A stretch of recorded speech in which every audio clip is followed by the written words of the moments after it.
Hey guys, welcome back to Thoughts from a TV Geek. My name's Sean Scott. And I'm Kelly Neal, and we're going to talk about some of our favorite TV shows. So stay tuned, we'll be right back.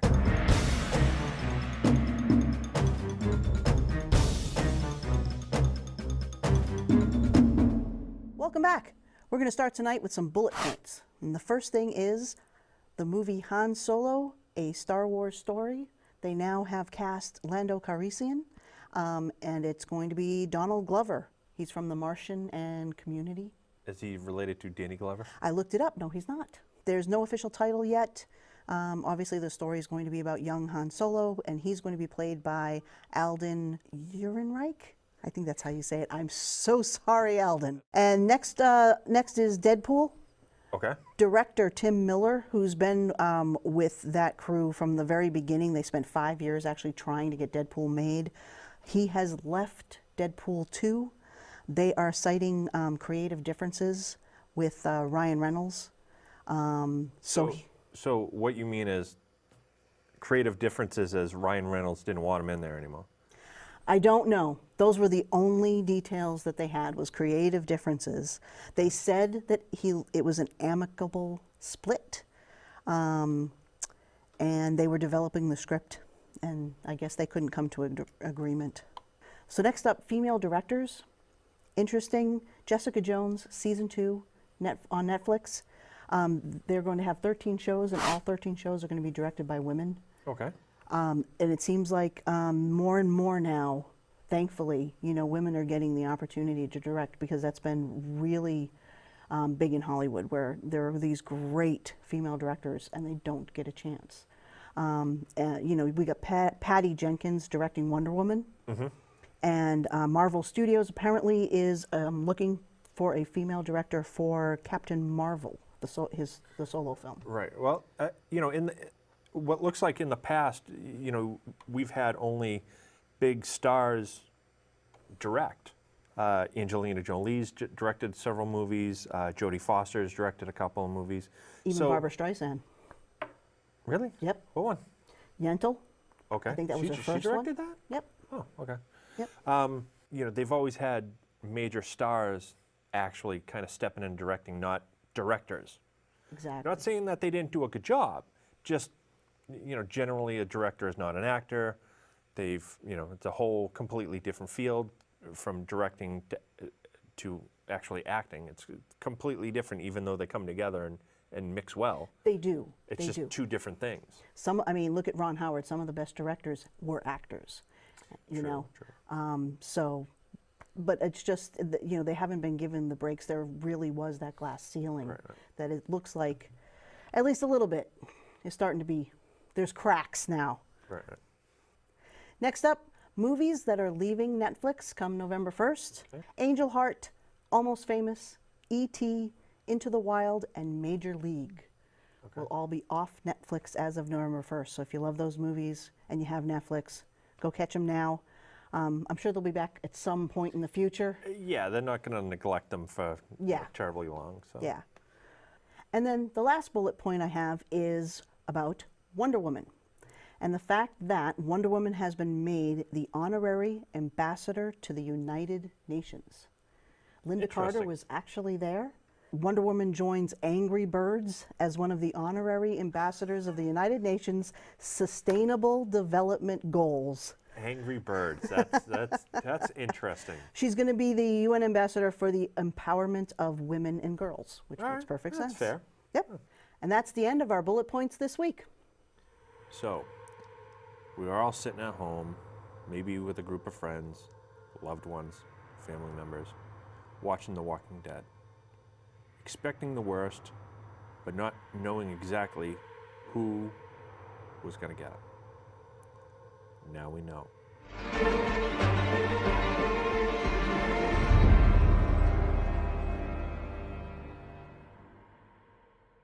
I think the amazing and irritating thing, frustrating thing that they did last night was how long we had to wait.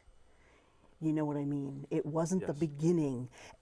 Brilliant as far as writing goes, but oh man, sitting there watching that and going, just show us already. You know? It was painful. Yes. It was almost painful to watch. I mean, you knew somebody was going to die. Yeah. We had an understanding that, I think everybody understood that Glenn was going to get it. We knew that was going to happen. And it did drag out. I think it was about a half hour to 45 minutes before they actually got to it.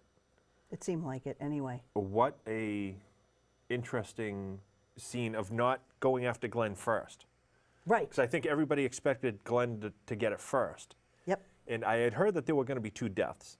So I was right about that. Right. My assumption that it was going to be Glenn and Maggie, wrong, obviously. But I didn't see Abraham getting it. And I certainly didn't see him getting it first. No, not at all. Not at all. He was the last person, I thought, to be honest with you. I was on the Glenn bandwagon just simply because of the comics, not because of, you know, any story thing that I would have thought of. But I think that was smart, because as soon as they hit Abraham, he hit Abraham, I went, oh, it's not going to be Glenn. They're going to keep Glenn. And then it's like, oh no. As soon as Daryl attacked and hit him, I was like, oh, well, see, no. I didn't think it was, I really didn't think it was ever going to be Daryl, because he is an asset. Right. He has been Right. from the get-go, and Negan even says it in it, like, no. He didn't say, you know, I'm paraphrasing, but it's like, no, I need him. Right, but you knew somebody else was going to die, and then it's like, oh, Glenn's going to get it now. Yeah, And yeah. he did. Yeah. And he did. Oh, he did. Oh, he did. Yeah. That was gruesome. Both of them were gruesome. Now, before we get into the gruesomeness of poor Glenn, you know, I want to kind of take a step back. I do like how they kind of went back and forth at one point with Rick's memory. Yes. Of, you know, they went up to everybody, and there was a flashback of, you know, 4 or 5 scenes of, or a frame from each season. Exactly. That they were in. Exactly. So I like how they went to each person and did that, because it still played on the mind, played the mind game of, well, who is it going to be? Exactly. So I thought that was nice. You know, I agree. I think it was definitely a little long in the tooth. Well, the whole backtracking to the whole opening of the show and what he does to Rick, and the reasons why he does it to Rick, you know, as far as the look in his eyes. Rick was still Rick. You know what I mean? He was still, I'm going to kill you. Yeah. You know, and what he put him through. And then especially when you jump, they come back and you jump to Carl. You know, and I don't know if you know this, but in the comics, Rick lost his left hand a long time ago. Oh, no. Yeah. So comic book readers, when that was all happening, you know that everybody was thinking, oh my God, it's going to be Carl instead of Rick in the show. You know what I mean? But to do that, and that he actually had the axe in his hand, you know. And for Carl, on The Talking Dead, I forget which actor, it was actually Rick, it was Andrew Lincoln, who commented on Carl's bravery in that moment to say, Dad, just do it. You know, it's like he knew that, look, just do it. This has to be done. Right. You know, and it broke Rick. Well, you know, and that was the whole purpose was, you know, he had to break a leader down, and he had to do it in the most, you know, heinous of way to get him to break, because it seems like they've been watched for a little while. Yes. By Negan's group somehow, some way. So he knew that he had to put him through an extraordinary traumatic event to get him to crack, get him to break. And I think he did a very interesting job of it. And it's also either you break him or he's going to die out there anyway. So if he didn't survive with all the zombies and with all the walkers and everything, then so be it. Now their leader's gone. But he survived out there, and he got the axe, and he came back in, and then it was still that look in his eye, you know. So Yep, he had yep. to take that one more step. I'm sure that there are others that Negan has crossed paths with, that he didn't have to go quite that far. Well, he states in the beginning that it's not going to be tolerated. You know, this kind of uprising, this, you know, I'm tougher than you attitude is not going to be accepted, because he needs to be the leader, needs to be on top. So I got to take a step back to Glenn for a moment. Yes.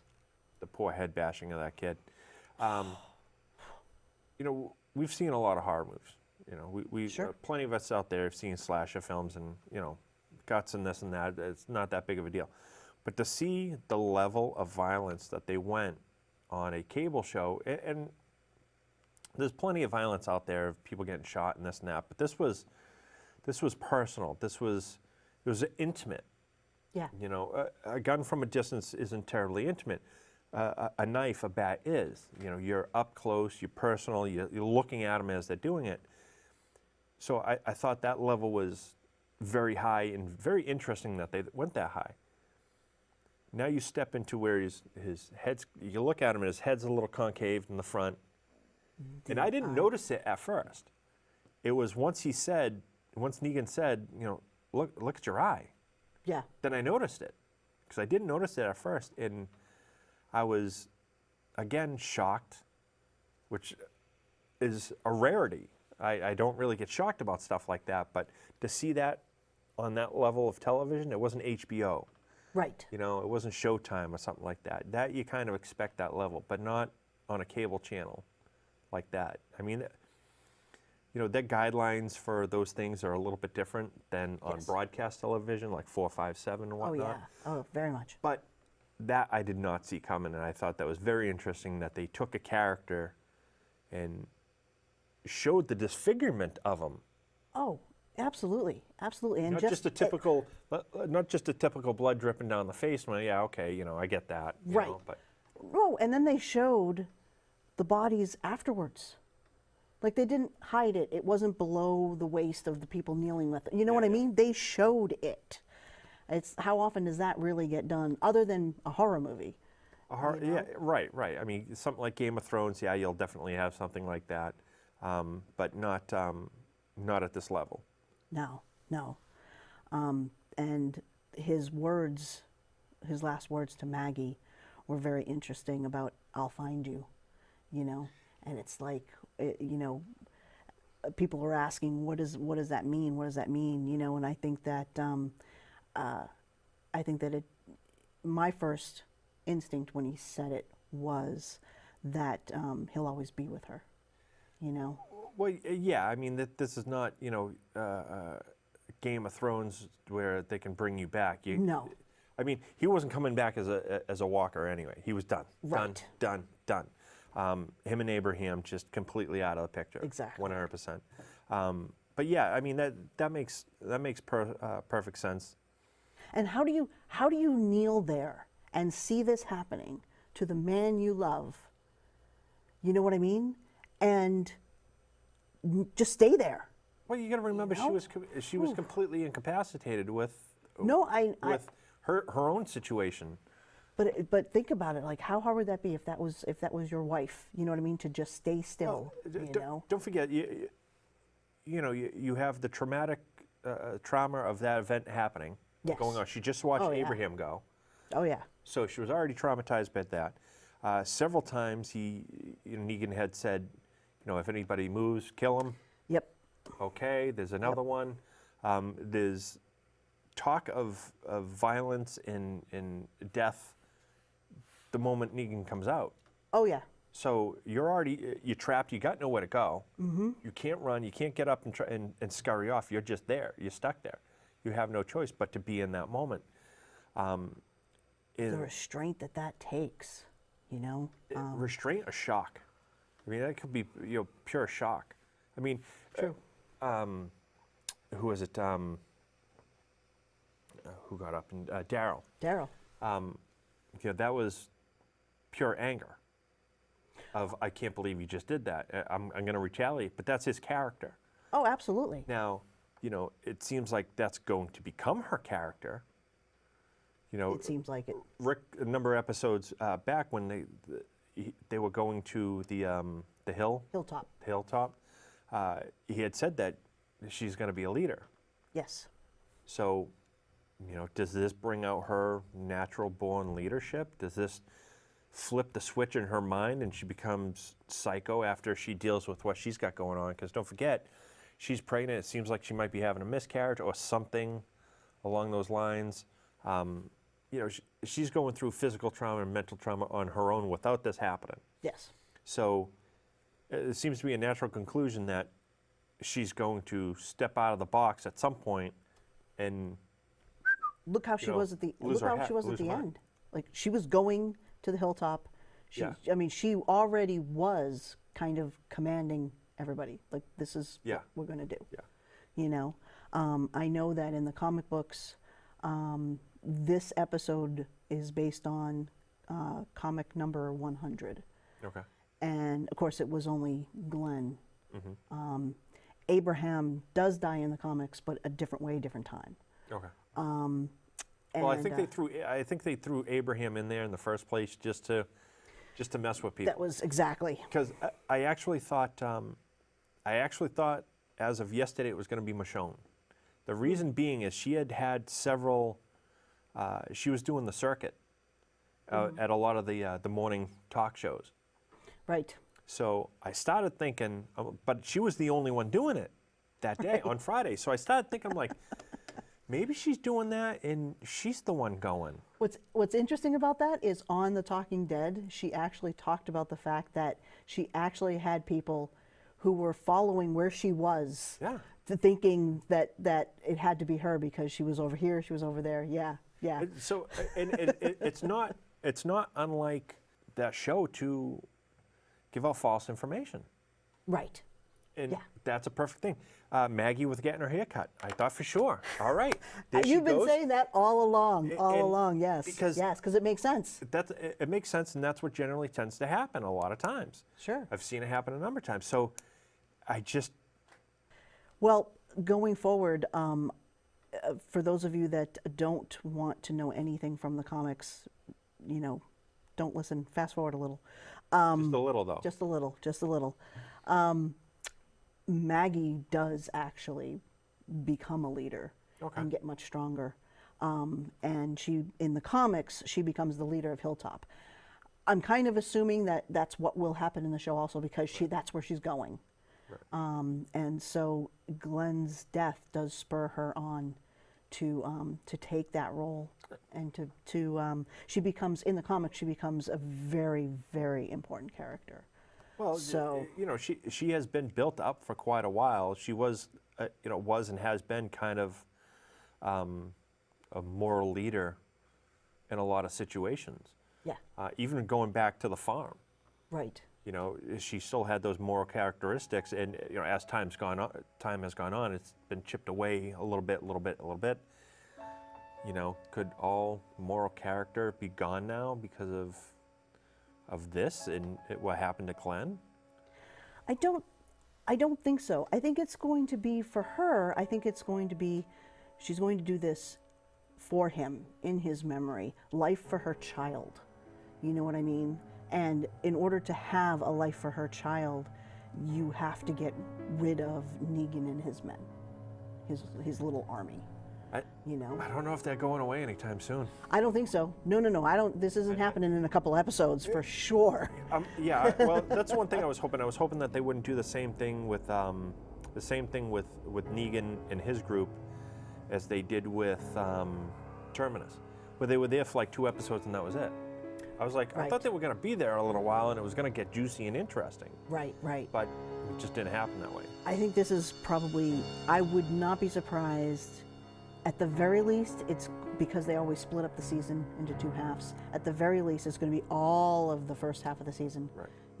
And I wouldn't be surprised if in some way it winds up being the whole season. Okay.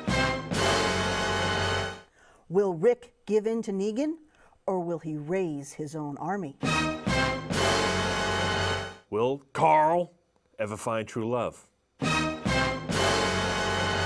How pissed is Carol gonna be? Will Daryl lose his superpowers without his motorcycle and his vest with angel wings on it? To answer any of these questions, tweet us at Kelly E. Neal, hashtag TFATG. Hello and welcome back, everyone.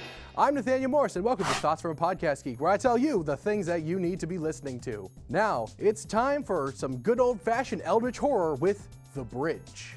The Bridge is unlike shows such as Welcome to Night Vale, Alice Isn't Dead, or things like that, in which it doesn't go, wow, this stuff is crazy. Not really, this is our normal.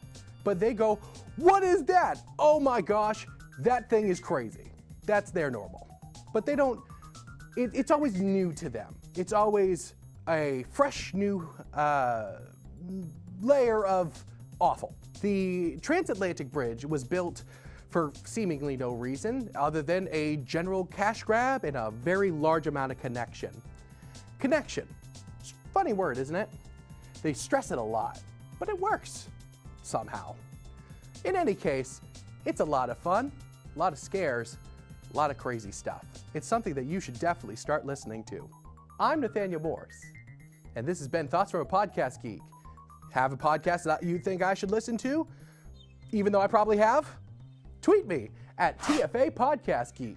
That's TFA Podcast Geek. And now back to your regularly scheduled programming.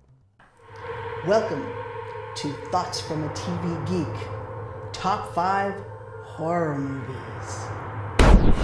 So I'm going to start with my number 5 best horror movie of all time. It's Pet Sematary. The reason why is I love the concept of somebody that you care about coming back to life if you can make that happen and still have that one last chance of being with them. The twist is that they don't come back quite the way they were before.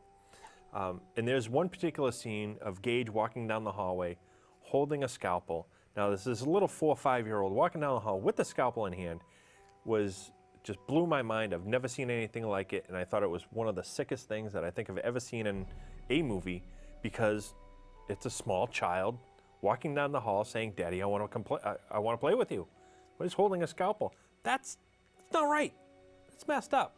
Number 4 is what once was everybody's worst horror movie, I think, was Blair Witch.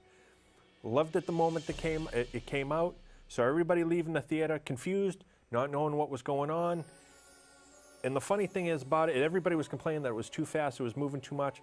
But now that's how most action movies are filmed, with the Steadicam or by hand, and it's all that shaky look to it, which really brought that style onto its own. Next up, number 3, Halloween. Rob Zombie's remake of Halloween I thought was great. Generally, I don't like any remakes of any movies because they do a horrible job, but I was never a fan of the original Halloween, so to have him come out and remake it was, I thought, genius. I actually got into it for the first time, and you got to, especially in the second one, you got to see how Mike Myers ate. Who ever thought he ate, but he ate dog. Interesting. Number 2 is an all-time classic, The Exorcist. I don't really need to say much more than that. If you know the movie, you understand it. I'm just going to leave it at that. My number 1 all-time horror movie is Friday the 13th. Big Jason fan ever since I was a little kid, because it scared the crap out of me. The scene where Jason comes popping out of the water at the end and grabs a girl, brings her back in grabs her from the boat and brings her into the water. Scared me to death. I tripped going over the coffee table, running out of the room because I had no clue what was going on. I was probably 7, 8 years old, and I had no clue. I was scared to death. My top 5 horror movies are actually vampire movies. always been a fan of vampire movies ever since I was a kid and saw Dark Shadows on television. Number 5 on my list is Underworld. I really loved the first one. I loved the whole lichens and vampires, the aristocratic vampires that they showed, the whole color scheme and look of the movie. I also loved number 3, and because that went back into the past. It was kind of the prequel, and I thought it was a fantastic movie. Number 4 on my list is Interview with a Vampire. Now, I read the book Interview with a Vampire by Anne Rice and absolutely loved it. It was one of my favorite books. And so when they were making this movie, I was extremely excited. And for those of us that were around then, there was big major controversy about Tom Cruise playing Vampire Lestat. And even Anne Rice herself didn't think that he could do the job. Well, when the movie came out, Anne Rice posted a full-page ad in Variety about how she loved it and how Tom Cruise nailed her Vampire Lestat. And I think that Brad Pitt was amazing in it. The whole story was fantastic. I think they did a great job. Number 3 on my list is From Dusk Till Dawn. Quentin Tarantino. I really did love that movie. I love in the beginning how you don't even know that it's a vampire movie. The whole first half of the movie is the guys and kidnapping and the family, father and daughter, until they get to that bar. That's when all hell breaks loose and you find out, yeah, this is a vampire movie. And I thought that was very cool. Especially when it first opened and maybe you didn't know when you went to the movie. Number 2, a movie that probably most of you haven't heard of unless you're really into vampire movies. It's called Near Dark. Near Dark I saw on VHS. It's a sleeper, like I say, nobody's heard of it. But I loved it. I felt like if vampires were real, this is how they would live. It opens with this guy meeting this girl, not knowing that she's a vampire, not knowing that he was supposed to be the first one that she turned, and she didn't do it because she really liked him. And they were almost like this little family, and they rode around in an RV. They would find places to park, and they would put black duct tape and aluminum foil on the windows, that kind of thing. Like I said, it's not up there with all these other movies that everybody's heard of, but as far as vampire movies go, I really, really love Near Dark. Number 1 on my list is Lost Boys. Phenomenal movie. Good movie. Kiefer Sutherland. I just love the whole thing, between the comedy with the Frog Brothers and you know, and it just, the one-liners, it's one of those where it's funny and scary and a drama, like all mixed into one. I can see why it really was a big hit, and I loved it from day one when it was in the theaters. And so that is my number 1 vampire movie. And that's the end of this episode of Thoughts from a TV Geek. Check out our website, thoughtsfromatvgeek.com, and you can tweet me at Kelly E. Neal. Not today, not tomorrow, but until then, ta-ta.